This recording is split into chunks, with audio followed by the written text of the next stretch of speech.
Disections. Thank you for joining us for our class tonight on organs and listening. We're going to take a journey through the body. In my experience, in order to actually feel your organs, what you need to do mostly is to listen.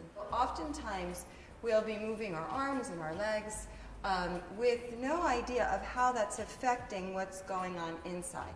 So tonight, what I hope to impart is how I might be able to do a warrior two with some expansion in my lungs. How I might be doing a warrior one with a lovely squeeze in my liver and stomach. Right up here, it actually goes all the way to the top of the shoulder. We have our lungs. And so beautifully nestled in between is the heart. So when our lungs expand, the heart can open. And when our lungs contract, the heart folds back. So the lungs themselves are this beautiful massage to the heart. As we move underneath the diaphragm, on this side, on the left side, we have the stomach.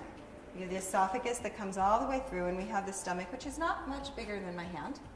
On the other side, we have the liver, which is really big. It kind of moves into the position of the stomach and comes all the way back. It tends to feel heavy, sometimes irritated if we've not eaten well. The esophagus, right, this is our eating tube. The esophagus has the nature of acceptance. It's a deciding organ. Do I want this? Do I not want this? Our stomach holds the idea of desire and need, and sometimes rejection. So it happens in our daily life, what am I eating, what I'm not eating, but then also it holds that emotion. The liver itself tends to hold the idea of anger because it's such a processor, and there's so much that needs to go through the liver that it can get overloaded and we start to feel angry. Why am I feeling angry? It really is stemming from some congestion in the liver. But we're mostly going to focus tonight on the lungs, the heart, the stomach, and the liver. When I've done human body dissections, I wanted to understand, well, what does this actually feel like in my body? Because it's hard to distinguish when I'm walking around with my skeleton all day and my muscles all day to kind of tap in and see what the organs feel like. So I was really excited to meet some of these famous characters when I did my human body dissection. And I got the feeling that they were really much like the water balloons because they're fluid filled. And they're different shapes. So this might be the gallbladder, which is kind of small. This might feel more like the weight of the liver. This more like the stomach. And the lungs, I couldn't find a balloon big enough, but the lungs are really quite large and really heavy. And we think sometimes that they're more like a cellophane feeling, but they're not actually, they're quite thick. Organs literally fill out the body. So if we were just a skeleton or muscle, we might feel kind of saggy. But what happens inside is the organs become very buoyant. They're fluid filled, so they fill out our shape. They give an impression. So when I'm moving Ty's body just to relax her organs, because organs are also about relationship. So sometimes the relationship is a little too intense. They're too close together. They're gathered together by muscle. So I want to begin to release the organs from each other, but I don't want to do anything to her. I want to tap into the intelligence of the organs themselves and where they want to be. So not unlike the balloons, I'm just going to pass her organs side to side as if I were taking those water balloons and going back and forth. The side that's up right now is the liver. And so it's easier to feel because it's so heavy. And what I can feel now in her body is that her liver, as you can see, wants to fall forward. And I'd like to relax it enough or help the liver to relax on its own enough so that she's connected in her back body as well. What I'm also feeling now as I move up her back is how she's holding the back of her lung. What we hope to see at the end, when she stands up, is that she'll have a very deep release here on the right side of her body, and her left side will look somewhat contracted, or at least different. It's very soothing and really wonderful for pregnant mothers whose organs tend to be a little jammed up. Yeah? So as you're being rocked, I'd like you to notice what's coming up for you on an emotional level. Our organs are a storehouse for all of our emotions. And you are the left side up, which means your stomach is up. This is the idea of how you feel need or needy, how you feel desirous. It's a place where you can reevaluate what's good for you and accept it or reject it. So the organ rocking is really lovely for pregnant women because, as we can see, just anatomically in her body, the baby's getting larger. The diaphragm, which usually drops on the inhale, isn't able to do that anymore. And the organs are kind of being stuffed up toward the heart. So as we lie her down on her side and begin to loosen up the relationship between the organs in the diaphragm, and the baby to the organs in the diaphragm, she gets an amazing amount of space that wasn't there before and a deeper ability to breathe. So if we look at her body just from the front, we can tell which side was originally rocked, because her right side is a little bit more relaxed and her left side a little bit more contracted. So this is a really beautiful graphic example of how the organ rocking really works. Shall we rock your other side? Yes. Okay. What we're going to see here is how we can breathe an expansion in the chest and a release of the shoulders. So oftentimes we come into Warrior Two and there's kind of a jamming of the arms away from one another.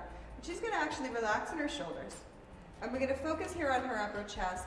As she breathes in, she fills the inner body and her arms open naturally. So that it's very effortless.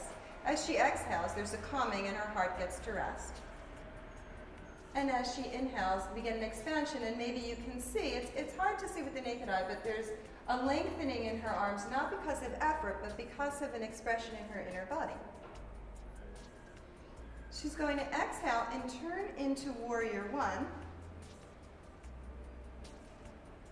where we have a contraction in the lung, and then she'll inhale back into Warrior Two, where she comes into expansion.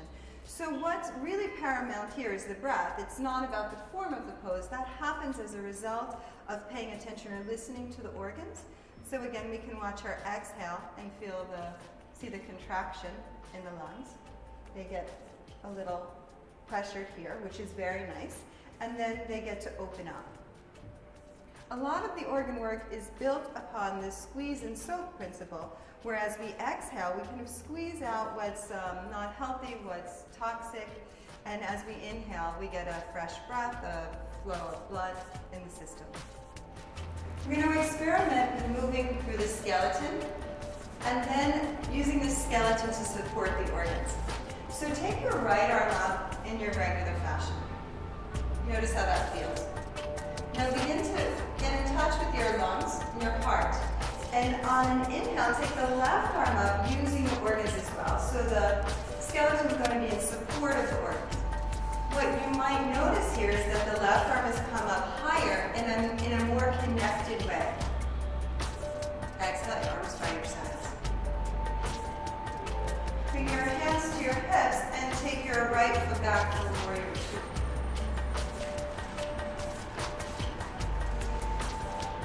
So we take the arms apart in Warrior Two, but where are we initiating that action from? Most of the time from the muscles and the skeleton. So it's tight and a little bit contrived. We want to begin to move all of our movements to be initiated from the organs first, and the muscles and the bones are just going to support that. So take a nice long inhale and notice for yourself what happens to your arms. Can you feel that the arms just naturally move away from each other and that the shoulders themselves become relaxed? As you exhale, you might feel, sense, or imagine that your heart is beginning to soften, kind of sitting back in a little cocoon. And as you inhale and expand from the inner body, the arms get longer or wider. Spontaneously, there's no doing or trying, it's just happening.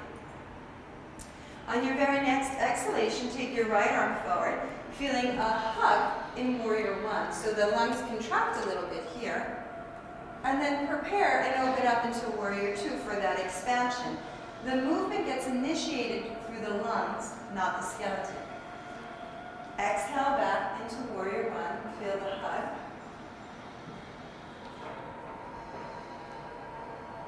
Inhale, when you're ready in your own time into Warrior Two, feel the volume and the expansion. So through listening deeply, because they're in support, all the asanas are in support of the health of your inner body. Let's pause in Warrior Two. And then stretch the right arm back and open just the left lung as you come into Proud Warrior. Notice how that feels. Notice if there's a moment of trying or efforting, and then go back in and listen to the organs themselves. So that will immediately bring you into a place of softening and calm. Come back to Warrior Two. Exhale into Warrior One. And then stepping forward for Takasana.